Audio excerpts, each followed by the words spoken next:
welcome to the SAPA Soft Life and Savings Podcast. And this is brought to you by Adekunle Ajasin University Cowrywise ambassadors. And today, I won't be having a conversation alone. I came with four amazing Cowrywise ambassadors: a chef and an accounting technician, a public speaker and a forensic accountant, a chartered accountant, and an educator. I also have a videographer, photographer, and the sub-lead for the content team Cowrywise ambassadors. You know what time it is? It's about to go down. I am Ambassador Angela Disu. I am Ambassador Esther, your favorite savings girl. I am Ambassador Bidemi, and I'm incoming chartered accountant, and I'm glad to be part of this conversation. I'm Ambassador Oreolua, and I'm glad to be here. So we have three themes. We have SAPA, we have soft life, and we have savings. But we want to start from that first theme because we know that in this student journey, at what point can you say that you have experienced what we call SAPA? Like, describe a point that you know that, no, sir, I'm going through it. Ambassador Angela Ajasin. All right, you see that point in time that you are unable to afford what you get normally. That point where your foodstuff finishes when it's time for exam, and you are thinking on how to get, what to eat, and you are thinking you don't even have money. You see, that's when the SAPA it's really hard. Ambassador Bidemi, what's your take on this? Yeah, so the one I can remember right now when I experienced SAPA was when I didn't have money for short two, and they actually increased the short two fee, and I'm from at 7 a.m. class, and what I would just do is I wake up by 6 a.m. I would try to quickly get dressed and then try to trek with my friend. I would just reach out to my friend that please, let's go together, and also that at least we get to class in nick of time. And also anytime I experience SAPA is doing when I do have money for short two and then I have to trek. We have heard from two ambassadors, so let us hear from Ambassador Oreolua and Ambassador Esther. What exactly is their take on SAPA? For this topic, it's quite something to talk about. The hardest state of me being broke as a student in AAUA is when I was asked to pay for a particular handout in school. So I did not want to call home, and I just felt like I had to be independent at this time because it was so cheap. So I was thinking of getting a job. I was thinking of different kind of things, but I was just financially handicapped at that moment. So I did not know what to do. So that's just one of the weird states of me being broke. The moment where I experienced SAPA in school was, I think, so 100 level first semester. Then I used to trek, oh my God. And some because I didn't have money. I just used to feel like, I will save that. I think it was 100 or 15 naira short money then. Oh, I'll save that money. And my leg go very fast, so I barely had friends. At the end of the day, do you know that all of my savings, I used it to eat out. And then during exam period, I was very broke because I couldn't call my parents for money again. One thing I know that is peculiar to almost every Nigerian student is at one point in our life, we have all been sacrificed. So we have had interesting take on that. Moving on, we're talking about soft life. We hear people say, I'm princess of the soft life and all like that. But we have students who are so obsessed with looking rich. They use expensive phones, luxury bags, luxury drips, luxury designers, just for us to show that they're living the soft life. So at what point are we going to ask ourselves, is that really what we call soft life? Or are we mixing it up at some point? Actually, I feel like there's a thin line between soft life and trying to look good. Now, you don't expect me, whether or not my parents are rich or I have the money, I should not be looking tattered. If I have somewhere I want to get to in life, I should at least try to put myself together to be elegant. So that's not trying to show off. But there are, however, some people that overdo. Now, I'm saying that you can live by your means and still look rich. However, some people go overboard. So you can actually concise yourself to the amount that you earn. If you don't have money to buy probably the latest new wig or the 100% woman hair wig, it's fine. Buy the one that you can buy that is not looking like bone, okay? And manage it for the meantime. It's not like you're going to use the woman hair wig say for 100 years. So just live within your means. That's what I would say. Ambassador Angela Ajasin, what is your definition of soft life? You see, the mistake a lot of people make is they see soft life as luxury. Soft life is not luxury. Soft life is being able to afford the affordables. What you do normally, makes you feel comfortable. It's not about, okay, you are wearing big wigs, expensive wigs that makes you look rich. Soft life is when you can do something within your own means. Not that, okay, the moment you are eating, you are eating out, you are always eating out every day, or you are buying expensive stuff. Is soft life. Soft life is being able to live within your means. So it's safe to say that soft life has levels. Yeah, so there are levels to these things. Bam. What's your own definition of soft life and luxury again? Let me ask that too. Soft life, if you want to live soft life, you cannot just live soft life on 2K, 1K, 5,000 naira. That's not soft life. That's not soft life. If you want to live soft life like a Nepo kid, okay, let us not go into the Nepo kid aspect now. You want to live soft life like you want to clothe yourself with some things like, okay, my friend is putting on Gucci. Okay, Gucci is trending. I want to like, not that I want to feel like I'm wrong, but I just want to like dress expensive too. So soft life is just like you dressing expensive. Soft life is just like you doing things in an expensive way. Okay, skincare. Do you know how much skincare is? The last time I asked a friend of mine about the skincare, just syrup, she called it about like 5,000 naira to 10K. Also, soft life and luxury, I'll just categorize it as same thing. So that's just my own perspective. Many people feel that luxury, when you want to prove that you are doing luxury things, that's exactly. Have to wear expensive things. Expensive things. Luxury does not have to merge with soft life. True. Luxury simply means that you are doing something that is expensive, but that thing is not essential. If I want to go by air to a location, not because I have that money or not, but because it's going to get me there faster, I'm going to save myself of distress or probably insecurity, kidnapping issues, then that is not luxury. I'm just trying to live. And it is essential. It is essential for me at that moment. I'm not trying to prove to anybody that, I went to the airport today, I did this and this. It's essential for me at that moment. So are you saying that soft life has nothing to do with luxury? It has everything to do with the basics. Exactly. So I'm not supporting you on that. Okay. What I mean is, soft life has different definitions. It is there's a standard of which soft life is said when we say soft life by people, but there's a standard of which soft life actually is to a person. In fact, this life, is it actually very soft? Don't get this thing wrong, and we should not get me wrong. Do you know why? Because soft life and luxury, there's no how you want to live soft life that luxury will not come in. Okay, Ambassador Angela was talking about when she wants to live about a month now. Probably she just once in a month, she just wants to live soft life and probably just take a picture, just enjoy herself. For that moment, you might post it and you might not post it. Okay, now look at it now. Go to one of the eateries just in a rural area. You want to order a rice of about 3 spoons. They can call 3 spoons for you 5,000 naira. They can call 3 spoons. Okay, at least they can call it 3,500. Okay, you now want to add just some drinks to it. You want to add something like a Chivita or 5 Alive drink. Let's look at it at the basis of 1,000 naira, 1,500 naira.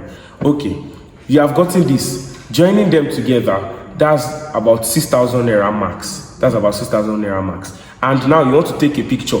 Not that, okay, you are using an Android phone, you want to call a photographer, you want to call a professional mobile photographer now. And you say, how many pictures do you want to take? You want to take 3 pictures. Okay, for 3 pictures, what is your budget? My budget is 10K. For 3 pictures, it is 30K, but I can help you out with 15K. How about that? Okay, yes. 6,000 naira plus that 15K. That's how much? 22,000 naira. So that's 22,000 naira now. Now, do you want to tell me that you haven't lived a luxury life then? Luxury life does not have to be extravagant. It does not have to be too much. Soft life from the aspect of TikTok and Instagram now. Soft life, you can never see someone living soft life and they should not tell you, probably a vlog says, they can never tell you that I bought this rice for about 3,500. You will hear 50K, 50K just for this small rice. And looking at it at that aspect now, look at it at that aspect now. Let me to interrupt. Interrupt me, please. Soft life, in its true meaning, means less pressure. I don't want to stress myself. Exactly, peace of mind. That's what soft life means. So if you are adding luxury to it, it's because of what the socials on social media places it to be. Then I feel like there's Soft life should not be to impress. It's because I'm prioritizing my health and well-being. That's what soft life means. Okay, that's actually very good. If we're discussing it, definitely there is a point whereby soft life and fake life might actually be working hand in hand in some kind of levels or some kind of dynamics, if I'm getting it correct. That can be true because some people have very, very low self-esteem. And to think that soft life actually means that it is fake life, that's very, very low self-esteem. You're trying to make yourself look like what you're not. The true meaning of soft life, argue it back and forth, means I don't want to stress myself. I want to prioritize my mental well-being. That's what soft life means. And if I want to prioritize my mental well-being, it means that I will not do things beyond my means. However, I will look what I want my mental state to look like. It means that I don't have money now, but I consume books regarding money. It means that I probably don't have clothes that are worth 150k at the moment, but the clothes I wear, they are not tattered, they are well ironed. My shoes are always neat, they're not looking like I bought them from the dumpster. That's soft life. I'm not trying to do beyond myself. That's what soft life simply means. Wow, what an odd session we're having. So now to the last term of this podcast, savings. And this is a very dicey topic for students because we have a set of students who actually, feed on their parents' money. They don't have side hustles. What their mommy and daddy send them is the allowance and that's it. And we have a set of students that have side hustles, they have skills that's giving them money and all like that. So now in the aspect of savings, are we saying that people should save as a lifestyle? Or are we saying that people should save as a mindset? And are we also saying that savings should be compulsory? Like it should be what you do? Or it should just be like anytime I feel like doing it? It's a feeling, it's an emotion, not like it's compulsory or mandatory. Because you know that we also have people that they're living very well with other people's money and they don't have anything they're doing. Where exactly do we draw the line? Is it savings a lifestyle? Is it savings a mindset? Or is it savings as an emotion or feeling or whatever? Savings as a mindset, savings as a lifestyle, and savings as a culture. I think it's just stages. That's what you just said. Because I first have to have a mindset of, I want to start to save before I actually bring it to life. Then as a lifestyle means that the lifestyle may not be consistent. I may not always save. I may not always have the ability to save, right? But I will keep trying. Then savings as a culture means it is now my daily habit. Now, to wrap it up, in my faith, right, if you don't sow something, you can't reap more, right? So when you sow something, then you reap more. That's where the concept of savings or investment comes in. Instead of me spending all or just saving and bank charges reduces the money that I'm saving, then why not earn more on this money? Now, looking at Cowrywise concept, Cowrywise gives you a lot of plans that you can buy into. And even as a Muslim, right, there's halal on Cowrywise, just to make sure that your money is not actually reducing in the normal banking sector where you keep your money in banks. So as a mindset, as a lifestyle, and as a culture, I think it's just a stages in which savings to grow. I first have it in mind that I should save, I should not spend all. Then I start doing it. I may not be consistent at first, and it is okay. Then as a culture, then means it's now my daily habit. I now know, this is how much I earn. If I know that, my expenses are more than what I earn, then I look at what skills do I have to meet up with this. I'm a social media manager, I'm a public speaker, I can volunteer and they'll give me stipends, I can sell something, I can cook, I'm a chartered accountant, I can help people create their tax reports. What can I do to just earn more? Then in that way, we will not give that soft life a rewiring. And I know that, this is what I'm spending. I'm not faking it anymore. This is what I'm earning. This is what I'm spending, right? Then this is how much I want to save because I don't want to eat everything with my 10 hands. All right. On the aspect of lifestyle and mindset in savings, like I said before, your mindset is you. Now let's take it from the aspect of market women that don't know anything about financial education. Now, you walk up to a market woman that sells gari that is not up to a bag, that sells rice that is not up to half a bag, that had not even gotten half of her gain in 1 month, that she should make savings a lifestyle, and she does not even know anything about financial education. No, savings should begin from mindset. You should have it in mind as, I want to save towards something. I made a sample where when I wanted to join Cowrywise, I think I learned about Cowrywise in 2024. I was scared. That was the first time I would hear about the app. And to test the app, I said, I will not put so much of money.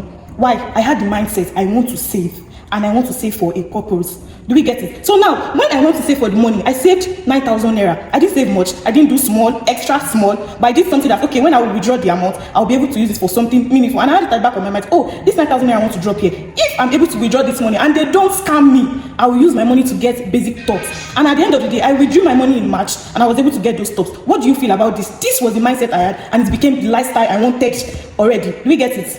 So, I would not say I agree totally to what Ambassador Angela said earlier. So she gave an instance. The instance of a market woman that do not sell up to half bag of rice. Do I expect her to save that kind of amount? To make savings a lifestyle. Do I expect her to make savings a lifestyle and not a mindset? Okay. Now, there's this recent post of Ashakai on Instagram now, where he interviewed a mother of two, a single mother of two, that said she just started this business. She started selling business of plantain and all these things just this year, and she made saving her lifestyle. Compared to someone that is selling half bag of rice, a rice that's not up to half bag. Do you know how much one bag of rice is now? Not to talk of the half bag if they now want to sell it. Okay, now look at it now. That woman was able to save the amount of 200,000 naira within the space of this 1 year, and we are just in the second quarter of 2026. And looking at this woman now, you know that she has been able to save 200,000 naira, which she's not making up to 50,000 naira in a day. She's not making up to 50,000 naira in a day. So looking at this, will you not tell me that she's not taking saving as part of her mindset just because of she's limiting herself to just plantain that she's selling? No, listen to me. No, listen to me. Are you telling me that the one that does not have the mindset of saving towards a goal? Remember, you said she was single. I mean, she doesn't have a husband that was funding her to save. She did it from her own business. Are you telling me she didn't think about it before? Remember, your mindset goes to your brain. In fact, starts from your brain first. You have to think, then it becomes your mind. I don't know if you're getting it. So she thought about it. She had it in mind that I must save because there is a reason why I want to save, and I want to save to achieve a particular goal. Now, you said that the woman that saved 200,000 naira within a year. Okay, she saved it to like rent an apartment for her to stay and her kids. So now you're telling me that the woman had to take it as a mindset. Okay, if she did not take it as her lifestyle, will she be able to save for up to 200,000 naira? Okay, now probably she's selling plantain now. She's earning about 10,000 naira a day. She's earning about 10,000 naira a day. How will you say that woman is coping? She will pay for school fees, transport fare, clothing, one thing or the other. It's not easy to be a family woman. It's not easy to be a single mother, and you should have 2 kids as well. It's not easy. So she has to take it as a lifestyle because of the future of her kids that is at stake. So you cannot say it's a mindset. So now look at it. Now, if you say it is a mindset, she can be determined today and not be determined tomorrow. Just because she's saving. When you are saving as your mindset, that means you do not necessarily have a cause for you saving. You're just saving for future sake, so that you can just meet up with things in the future. But if you have a plan, there's why you should make it your lifestyle. A student, whether you're a student, you're a mother, you are a father, you are a child, whatever it is that you are, as far as you're a human being and you see fundings one way or the other, you should take it as your lifestyle. So that's it for me. Actually, I actually agree with what everyone is saying, but I believe that mindset and lifestyle cannot be differentiated. Why? Because of your thinking pattern will reflect the way you live. So anything about mindset, that would be that you face even go yourself, maybe reading books like financial literacy. And this old woman you're talking about right now is olden days. It starts with Kolo, it starts with cooperative society. So how then do you have a job? So please, mindset has to work with lifestyle. And when we talk about saving, you have to have a goal for saving. You have to, and you also have to earn income. Okay, as a student like me now, I know that I will get upkeep from home. So I'll at least a percentage, maybe 10% minimum. If you have to first save first. That's the lifestyle now. Yes, but for instance, mindset has to first come. What you believe has a way of reflecting your action. When you talk about lifestyle, you are acting it out. So it's what is in your mind that you act out. If so, what you believe is what you act. So I don't think there's no cross argument. There's no slight difference between mindset and lifestyle. This is such an heated conversation. My 4 Cowrywise ambassadors, amazing Cowrywise ambassadors.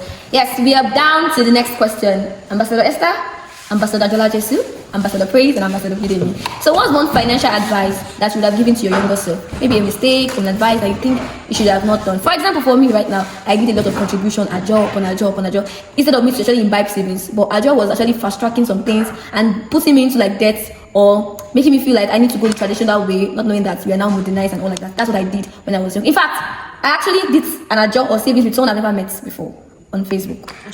And she never took the money actually. Okay. But I think I should have actually done savings for myself rather than putting my trust in someone. So yeah, what's that one financial advice? Mistake or you think that you should have given to your younger self? Let's hear from you. Okay, sometimes ago, I remember sharing a part of a story that talks about how I started, saving. And I can remember that when I was in the secondary school, I used to collect money from my mates, and at the end of the term, we would distribute the money. Note that it was not this a job, but it was like save what you have. Then at the end of the term, you collect it. One of the mistakes I think I made back then was that when I collect that amount that time, I would just take it, I'll just buy what I feel like I need at that point in time. And that's where budgeting and tracking of expenses comes in. That's like the financial advice I wish I had knew earlier when I started saving.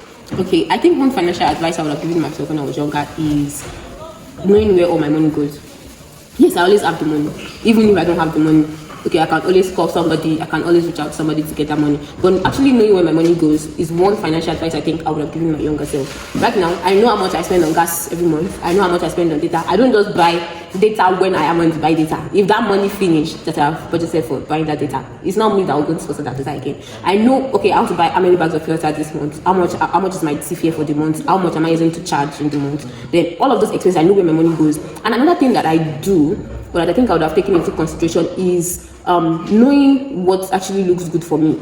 Now, when I entered school, everybody used to use tote bag, not the tote bag that we use now, that clothes one, and it felt like, oh, this is what is raining, let's use it. But it wasn't, not because it wasn't serving the purpose, but it didn't suit who I would want to be. So right now, I really carry tote bags. Even if I want, the bags I carry right now are corporate bags. They look like mommy bags though. But I know that if I keep carrying that mommy bags like that, there's one day I will be forced to gather all my money and go and buy the corporate bag and things that I deserve.